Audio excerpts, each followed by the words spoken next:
Welcome to the channel. My name is Matthias. Today we're going to talk about Incredible Hulk issue 340 with the Titanic creative team of Peter David and Todd McFarlane.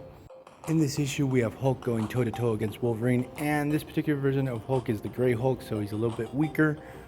And I have to mention that it's a real shame that Wolverine can't clash against Hulk nowadays, because Hulk is way too OP and he's been like that for a real long time now.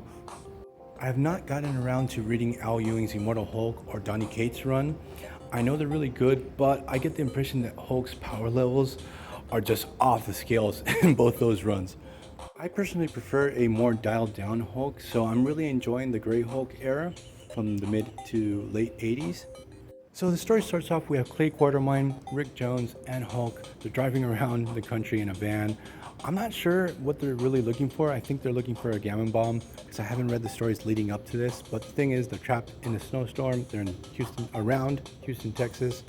Hulk tells Clay and Rick that he wants out of the van. He needs some fresh air, and he just jumps out into the middle of the blizzard.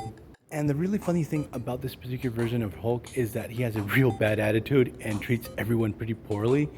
While this is going on, we have the X-Men who are arriving into the Houston airspace in the Blackbird.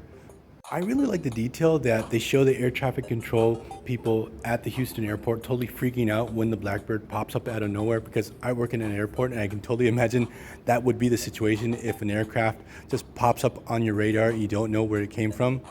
So what happens is Hulk really wants to stretch his legs and he starts jumping super high like Hulk normally does.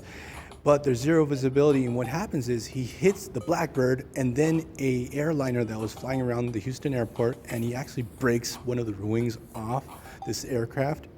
Actually, I have to correct myself. He doesn't break off the wing, he just destroys one of the turbines, but he puts everyone on that flight at risk. I love the fact that Hulk is completely oblivious that he almost killed everyone on a commercial flight.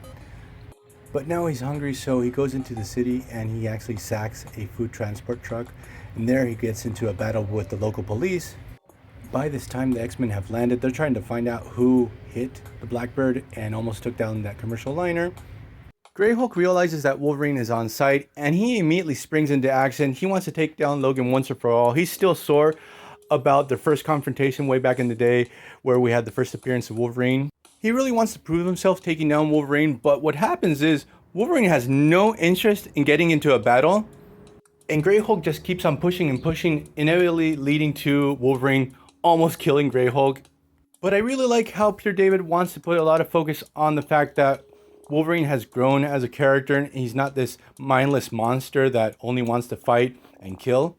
But the battle ends up in a draw when Clay Quartermine actually shoots Hulk with a bazooka and tells him, hey, stop digging around, we have to find that lost gamma bomb that we were looking for.